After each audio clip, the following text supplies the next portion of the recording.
আসসালামু আলাইকুম। নতুন আরও একটি রেসিপি নিয়ে আপনাদের মাঝে হাজির হয়ে গেলাম। আজকে আপনাদের জন্য নিয়ে এসেছি বাংলাদেশেই হোটেল স্টাইলে ছোলার ডাল রান্নার রেসিপি। আমরা সাধারণত বাঙালিরা বাংলাদেশি হোটেলে গিয়ে সকালবেলা কিন্তু এই ডালটার সাথে রুটি কিংবা পরোটা খেতে অনেক বেশি পছন্দ করি। আর সেই হোটেলের ডালটাই যদি বাসায় খুব সহজভাবে রান্না করা যায় তাহলে তো কোনো কথাই নেই, আর কষ্ট করে হোটেলে গিয়ে খাওয়াও লাগবে না। এই ডালটা রুটি কিংবা পরোটার সাথে খেতে অসম্ভব মজা লাগে, আর রান্না করা তো অনেক বেশি সহজ। তাহলে চলুন ফুল রেসিপিটা দেখে আসি। আমি এখানে 1 কাপ পরিমাণ ছোলার ডাল নিয়েছি এবং ডালগুলাকে 2 ঘন্টা আগে হালকা গরম পানিতে ভিজিয়ে রেখেছিলাম এবং পরবর্তীতে খুব ভালো করে ধুয়ে পরিষ্কার করে নিয়েছি। এখন এই পরিষ্কার করে রাখা ডালগুলোকে একটা প্রেসার কুকারে নিয়ে নিলাম এবং এর মধ্যে আমি দিয়ে দিচ্ছি 2টা মিডিয়াম সাইজের আলু।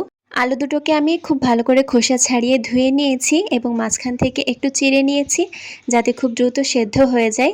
আর এই ডালের মধ্যে আলুটা দিলে কিন্তু স্বাদটা অনেক বেশি বেড়ে যায়। এখন দিয়ে দিচ্ছি 3টা মুখ ফাটানো এলাচ, 2 টুকরা দারচিনি এবং দিয়েছি একটা তেজপাতা মাঝখান থেকে কেটে 2 ভাগ করে নিয়েছি। আর দিয়ে দিচ্ছি আমি এখানে স্বাদ মতো লবণ, আর সবশেষে দিয়ে নিব 1 কাপ ডালের জন্য 2 কাপ পরিমাণ পানি। পানিটা এমনভাবে দিতে হবে যেন ডালগুলাও খুব ভালো মতো সেদ্ধ হয়ে যায় এবং অতিরিক্ত পানিও যেন নিচে না থাকে। আমি আজকে ডালটা প্রেসার কুকারে সেদ্ধ করে নিচ্ছি, আপনারা চাইলে কড়াইতেও সেদ্ধ করে নিতে পারেন। ডালগুলাকে আমি সেদ্ধ করে নিয়েছি, দেখতেই পাচ্ছেন নিচে কিন্তু কোনো রকম পানি নেই, আর ডালটা কিন্তু একদম পারফেক্টলি সেদ্ধ হয়ে গিয়েছে। এবারে যে আলু 2টা দিয়েছিলাম সেই আলু 2টাকে হাত দিয়ে এভাবে একটু ভেঙে দিতে হবে, একদম গুঁড়ো করে দেওয়ার দরকার নেই, আবার অতিরিক্ত বড় বড় রাখারও দরকার নেই। জাস্ট ডালের মধ্যে একটা আলু আলু ফ্লেভার পাওয়া যাবে, এরকম হলেই হবে। এখন একটা কড়াইতে আমি দিয়ে দিয়েছি প্রায় 3 টেবিল চামচের মতো রান্নার সয়াবিন তেল, আর ফোড়নের জন্য 2টা আস্ত শুকনা মরিচ এবং হাফ চা চামচ জিরা দিয়ে দিয়েছি যাতে ডালের মধ্যে খুব সুন্দর একটা জিরার ফ্লেভার আসে। শুকনা মরিচ এবং জিরাটাকে কিছুক্ষণ ভেজে নেওয়ার পর আমি দিয়ে দিচ্ছি এখানে হাফ কাপ পরিমাণ পেঁয়াজ কুচি। পেঁয়াজ বাটা ব্যবহার করব না, পেঁয়াজ কুচি দিলেই এই রান্নাটা অনেক বেশি সুন্দর হয়। কিছুক্ষণ ভেজে নেওয়ার পর যখন পেঁয়াজের কালারটা চেঞ্জ হয়ে একটু লালচে টাইপের হয়ে যাবে সেই পর্যায়ে দিয়ে দিচ্ছি 1 টেবিল চামচ পরিমাণ আদা এবং রসুন বাটা। আদা রসুন বাটাটাকেও পেঁয়াজের সাথে কিছুক্ষণ ভালো করে ভেজে নিতে হবে যাতে এটার কাঁচা গন্ধটা চলে যায়। এবারে এর মধ্যে দিয়ে দিচ্ছি আমি স্বাদমতো লবণ। লবণটা একটু বুঝে দিতে হবে যেহেতু ডাল সেদ্ধ করার সময় কিন্তু অলরেডি লবণ ব্যবহার করেছি। হাফ চা চামচ হলুদের গুঁড়া এবং 1 চা চামচ পরিমাণ দিয়ে দিয়েছি লাল মরিচের গুঁড়া। মশলাগুলো দেওয়ার পরেও খুব ভালো করে একটু ভেজে নিতে হবে।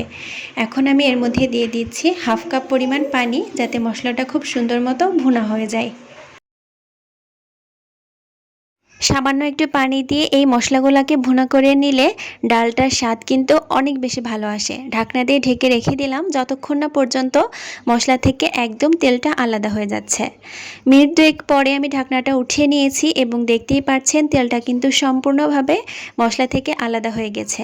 আর এটাই হচ্ছে মশলাটা ভুনা হয়েছে কি না সেটা বোঝার পারফেক্ট একটা উপায়। এখন এই মশলাটাকে আমি আরও 2 থেকে 3 মিনিট এভাবে নাড়তে নাড়তে আরেকটু ভুনা করে নিব।